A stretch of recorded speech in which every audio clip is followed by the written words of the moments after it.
I'm back. Oh, I just love it. I love it so much. I seriously just love it so much. What is it? It is recording. I love recording. I love producing. I love teaching. I love sharing. I just love it. I love it. I love it. I love it. I love it. I love it. I love it. So I just, Dennis, the Menace. Dennis, do me a favor. So I just recorded a live stream. Don't think you were there. Anyway, I'm releasing it today at 4 p.m. Let me know, my friend, what you think of the format. You won't hurt my feelings if you don't like it. Doesn't matter. It was an experiment, one that I thoroughly enjoyed. But if you don't enjoy it, maybe I'll just keep making it.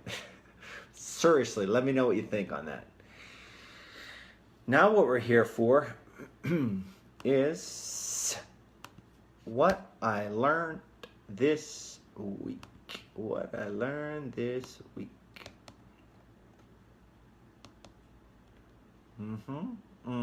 I could pick my son up in 35 minutes, so I gotta hurry up. I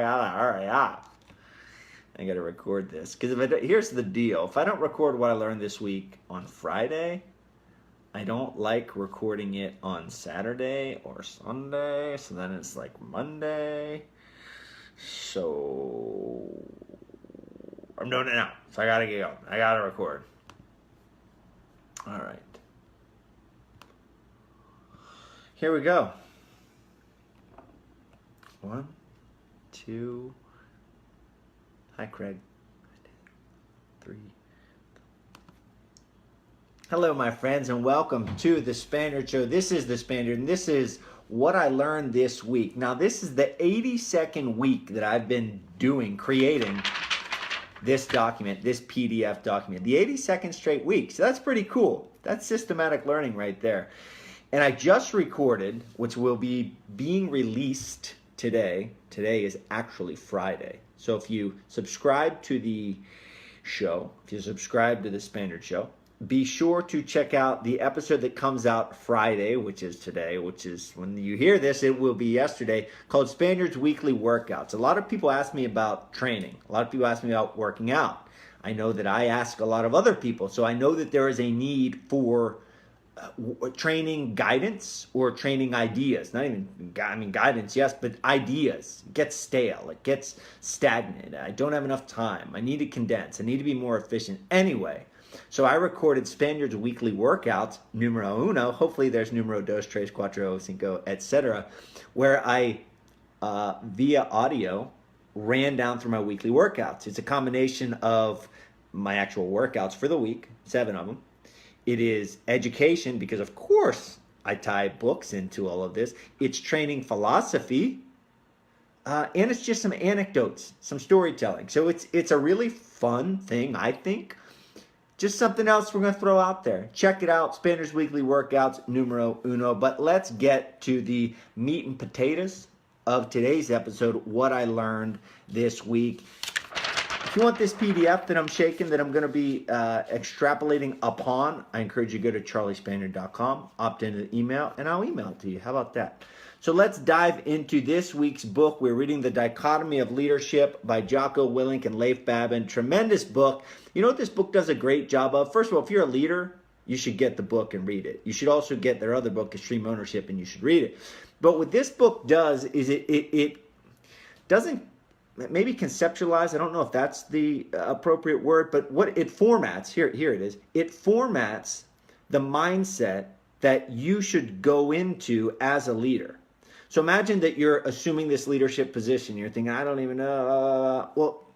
Reading this book gives you parameters of, these are the things that I'm going to experience. These are the things that I have to balance. That way you already go into it kind of with some artillery, right? With some weapons to understand what you're about to get smacked in the face with. Because this whole book, The Dichotomy of Leadership, it's about dichotomies. It's about do this really hard, but don't do it too hard because then this will happen. So there's this balance and there's this flow that exists in the middle. And this book was written explain those balances and that flow to us. The first thing I want to talk about, the first bullet point, in every other chapter is Jocko speaking or Leif speaking, and I'll specify. But the first bullet point, Jocko says this, quote, you don't need to row the boat. You just have to make sure it's headed in the right direction. So as a leader, that's a lesson on laissez-faire, where it's total hands-off, no direction, versus total hands-on, Mr. and Mrs. Micromanager. There's a line, there's a balance there, and it's our job as a leader to balance that. The title of that chapter is called Own It All But Empower Others. Own it all but empower others. So of course, as a leader, you have to, you don't need to row the boat. You just have to make sure it's headed in the right direction. You have to point them in the right direction. And they talk a great deal in the book about how too much squashes initiative, how not enough just creates this kind of confusion and misfiring, misdirection of your bullets. You don't even know where you're going or what you're doing. So it's a really great concept there of not too much, but not too little, finding that space right in between. And a lot of this is intuitive as well. I think that's the appropriate word here. A lot of this leadership advice and guidance they give us is intuitive. I mean, look at the two authors, Jocko and Leif. I mean, they're combat veterans. They're leadership experts and instructors. And they would, my guess is they would still say, don't say expert, because they're super humble too. And that actually leads me into one of the future points here.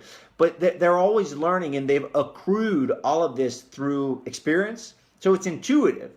So if you have zero leadership experience, you can't know this. But as you gain more and more experience, it'll become much more intuitive to you as, oh, this is the appropriate time. This is the appropriate space to balance this dichotomy. Moving on to the next bullet point, and this comes from Leif. This is one of my favorite things that I've taken so far from the book. Think of this, of course, this book is called The Dichotomy of Leadership. I said at the beginning, if you're a leader, you need to read this book. But let's just think of parenting or coaching. I mean, they're both leaders, but we give them different titles. So Leif says this. Think of this. I have two little kids, so it makes me smile because yeah, okay, Spanny. Straighten up, my friend. Leadership capital. This is Leif. Leadership capital is the recognition that there's a finite amount of power that a leader possesses. Leadership capital. So you have a budget. I don't think it was this book that it was the idea of a budget. I think it was another book that just sounds good right now. But this idea of a budget, right? You have so much of a budget as a leader, as a parent, as a coach, that if you're picking at every single little thing, and it's, oh, you're doing this wrong, oh, you're doing that wrong, oh, do this, oh, do that, and you're not offering any sort of praise or any sort of small victory for your subordinate or your follower, you're going to waste your capital. Whereas you're just going to become a talking head. You will be a talking head to which they go, think of Charlie Brown. That's what you will become. So this idea of understanding with that leadership capital, we've got to pick our battles. We've got to not waste our capital. Because as a leader, you only have so much, a finite amount of power that a leader possesses. That is your leadership capital. Spend it wisely. Budget it well, my friends. And on a separate but a real note, if you'd like a great budgeting app, I use the Good Budget app on my iPhone. I've been doing it for years and years and years. Thank you, Jack Zerby, for that reference way back. It follows the, oh, come on, Spaniard, the Dave Ramsey idea of envelopes. It's a really great tool. It's called the Good Budget app. Moving on to the next bullet point, and this comes from AMX Kids. Oh, fabulous series, AMX Kids, where we're extracting the learning principles from kids' books. And I wrapped up The Outsiders. This week I wrapped up The Outsiders. And what I wrote down on the What I Learned This Week document, and what I want you to extract from this right now is this. Whether he's a greaser or a soc, he's a person. Beneath it all, we're all just people. These episodes are designed for your youngsters, for your kids, your students, etc. Whether they're listening to them with you, without you, whether you're listening to them and then bringing that content to them with disguise by way of however you want to morph it into your own individual relationships. This week's AMX focuses on looking beyond the outside appearance and title. There's a great scene in the book where a soc, Randy, has a sit down with our friend Ponyboy, who's a greaser, and they realize, oh, I'm supposed to hate you. supposed to not like you, but you're just like me, man. And I tie in that episode, I tie in that with professional fighting. A lot of times it's like we'd be best friends, man. If we weren't fighting, we would be best friends because we are into the same stuff. It's a great episode of AMX Kids this week. And I threw in a bonus episode this week. Actually, 2 bonus episodes because I threw in the Spaniard weekly workouts as well. But I went out to the Spartan race last week. 2 weeks ago, actually. And it was tremendous. And I learned so much from it. And it was an overall great, enriching experience. And I put together a reflection on my trip out to the Spartan Race World Championships, which were in Lake Tahoe, and the lessons therein. So it's an entertaining episode. It's an anecdotal episode, but it's also a valuable episode in which I share with you the learning lessons, what I learned from running a 13.5-mile, 30 obstacle race up and down the mountains in Lake Tahoe, California, and also being privy to the behind the scenes, or as I learned, the BTS of Spartan. Getting to hang out with Joe DeSena and listen and look and learn in the Spartan Up podcast, being able to actually take part in the podcast. It's just a really neat episode. But one of the things I said in that episode is I speak a lot about themes. I read these books for these themes and principles and takeaways and actionable advice. Just keep going. Don't stop. That was prevalent. One foot in front of the other. Slow and steady. Don't get too far ahead of yourself. They all come into play. So those are some of the lessons that I learned. And of course, in the episode, I will extrapolate upon those lessons. But that is episode number 199 that came out on Tuesday. Moving back to, let's go back to the book. Let's go back to the dichotomy of leadership. Jocko says this: while a leader must do everything possible, this is a tough one. This is a really tough one. While a leader must do everything possible to help develop and improve performance of individuals on the team, a leader must also understand when someone does not have what it takes to get the job done. The dichotomy here is this. The dichotomy that exists is this. You've got to train and train and train and try and try and try and influence and influence and influence and influence. But at the end of the day, you've also got to understand there is a time to fire. There is a time to cut. There is a time to dismiss. There is a time to not spend more of your time on. A reference here that I just thought when I was talking about that is Urban Meyer's Above the Line book, where he has the 10-80-10. 10% of the population is going to do what they should do anyway. 80% of the population is in that zone where they can be influenced one way or the other. And the 10%, they're just not going to try. They don't care. You're nothing to them. They're not going to listen. So it's kind of along those ideas of knowing when. So the big question is, okay, Spanny, tough guy. Okay, Jocko. Okay, Leif. Well, when do I know when it's time? The answer to that question is when you've done everything possible. Well, when do you know when you've done everything possible? Is that a bit subjective? Yeah, of course it is. Because technically, you just do everything and everything and everything forever. But how about this? How about if I would come up to you and say to you, as a leader, have you done everything possible to help this person? If you can answer that question with a clear conscience and your moral compass is intact, then you've done everything. It's a yes or no question. I did a talk last week, and I believe I included it in this episode as well, where Jack Canfield, who wrote the Success Principles in Chicken Soup for the Soul when he was younger, he was speaking to his mentor, much like I speak to Dredd. Had a heart-to-heart with Dredd last week, and the takeaway was, well, Spaniard, you've got to man up. So Jack Canfield, I imagine, was having one of those conversations with his mentor, W. Clement Stone, in which W. Clement Stone asked him, are you taking 100% responsibility for your life? And Jack Canfield said, I think so. W. Clement Stone said, it's a yes or no question. So I would adhere to this idea just like W. Clement Stone advised Canfield to adhere to that. It's a yes or no question. Have you done everything in your power to help this individual? Yes or no. If you haven't, keep on trying. If you have, you've got to know that it's time to let them go. Moving on from Leif. This is a fun one. You know why I thoroughly enjoyed this book and why I thoroughly enjoy these guys? Because fighting in the military, they have, the military fights. I fist fought. They obviously go to war and use weapons. It's much more serious and much more intense. But there's alignment. The type of person, right? Just like a wrestler. A lot of wrestlers fight in mixed martial arts. Well, fighters and military, and it's like kind of we're made of the same fabric, right? So Leif says this: every combat leader, this makes me smile when I say it, every combat leader must be humble or get humbled. Every I'm going to say fighter, and I'm saying fighter, however you want to take it, wrestler, fighter, whatever, combat leader, must be humble or get humbled. Leif goes on to say, we knew that being humbled in training was infinitely better than being humbled on the battlefield. When I read that, I had so many emotions and so many memories well up inside of me, thinking of how many times I got humbled in training from Frankie Edgar and from Eddie Alvarez and from Jim and Dan Miller and from everyone else I trained with at AMA and from everyone down at Ricardo Almeida's and from all the guys at Renzo Gracie's, whom many of them you've heard of, many of them you've never heard of. They humbled me, and it is intimidating and it is scary, but it is par for the course, because I knew when I was training with Gregor Gillespie, so Gregor's pretty big in the UFC right now,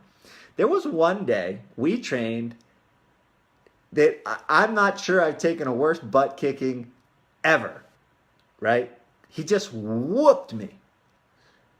But to get humbled in that gym on that day was much better than never having experienced that and going into my fights without that awareness, without that perspective. Get humbled in training or get humbled on the battlefield, my friends. Moving on to the next bullet point is this. Episode number 200. Kind of momentous, right? Episode 200 is a big deal. It's 200, man. You've got it. You earned it. But as much as it is, the dichotomy that exists here is it isn't. Because episode 200, truthfully, is no different than number 47 or 116 or 204. It's just a number. It's just a number, but it is pretty cool. So in episode 200, Dredd and I had a Dread-isode where he and I just kind of hashed out and documented where we were at this time. And it became very clear to me that, Dredd told me not to quote myself, so I won't say quote, that my mission is to develop readers, lifelong learners. Now listen to this. Say that I get 50 more people reading a book. That's 50 more people who can create 50 more conversations, which could actually extrapolate and create 50 more readers. Then it just raises the level of, well, society and people in the idea of lifelong learning. So I've heard many, many people say to me, oh, I picked up a book because you referenced it. Or, oh, I started reading a book. Or, oh, I had a guy who works at Comcast, the military division at Comcast. I went over there and did an event, or I was at an event over there in Philly a couple weeks ago. And he said, you got me reading again. I don't have the time, but you got me reading again. That's it, folks. That's my mission. The glory, the wonder, the adventure, the know-how, the inspiration, the connection, the yearning, all of it that is in these books. It's there for everyone's taking. It does take work. It is an active pursuit. You've got to learn it. I mean, reading itself is an active pursuit, but if you really want to digest it, you've got to actively learn. Not just read it and shut the book. Take notes. Talk about your notes. Produce what I learned this week episodes. Journal every day. Put on your blah, blah, blah. All these other levels of learning, and talk about it. If you've noticed, I'm gonna break the fourth wall. If you've noticed, I've referenced, I don't know, I'm gonna say 20 or 25 different nuggets of knowledge as I've been talking in these 17 minutes. And none of them, other than the ones that I'm quoting, are on this piece of paper. So if you want to become this thing, you really can. I remember when I was a kid, I thought I thought being, quote, well-read sounded cool. And I thought, well, I want to be well-read. But guess what? You can't be well-read unless you read a lot, unless you read well, unless you actually digest and learn the things that you're reading. So that is my mission. My mission is to have you say, huh, maybe I will go to charliespaniard.com/reading list, and maybe I will pick one of those books. And I want to talk to you about these books. So message me at Charlie Spaniard on social media and tell me what type of book you want to read, about what, by what author, what category, etc. And I will guide you there. I just bought 2 books yesterday. One on Mr. Rogers and one on the boys. I believe, sorry, Dred, I can't quote this perfect. The boys in the boat. It's on Amazon. It's about an Olympic team from, I believe, the 1930s. Dred said it was a good book and had 20,000 reviews. So yes, I love the story. I'm going to read it. It's all there for you, folks. Take it. Moving on, lastly, the last bullet point of this week's What I Learned episode and document, quote, while being aggressiveness, default aggressive. That is a term used by Jocko and company, default aggressive. While being aggressive is a great default attitude to have, it still must be balanced with caution and careful consideration to ensure it is not a case of excessive risk with limited reward. Now, I spoke very candidly in today's AMX, in which I spoke of this AMX 590. I never mastered this aggressive but not reckless dichotomy in fighting. I was very aware of it. And leading into my last fight, I became much more aware of it, but I still hadn't mastered it. Or maybe I mastered the concept, but the training wasn't in perfect alignment with the concept. Regardless, if you're looking for a perfect manifestation of this point, look no further than Khabib Nurmagomedov when he fought Conor. He was aggressive but not reckless. He did not have excessive risk with limited reward. His risk and reward met a perfect balance and boundary, and he was able to balance that dichotomy perfectly. This has been What I Learned this week. I sincerely hope you enjoy it and appreciate it. Like I said, be sure to listen to Spaniard's weekly workouts. If you train and you're looking for a guide or ideas, or you want to compete with me, I include times as well. Check it out. Came out yesterday, Friday. Spaniard's Weekly Workouts 1. And any ounce of support you'd like to help show the show, whether it's interacting on social media, whether it's leaving a review on iTunes, whether it's visiting my website to opt into the email, bringing me in for your speaking event. There's so much you can do. I'm going to keep doing what I do. Dred, thank you for all your help. This is Dred's first official week of retirement. He is on board with the Spaniard Show full time. Things are going crazy, people. Things are getting big. Thanks, Dred. Have a great weekend, my friends. Read a book.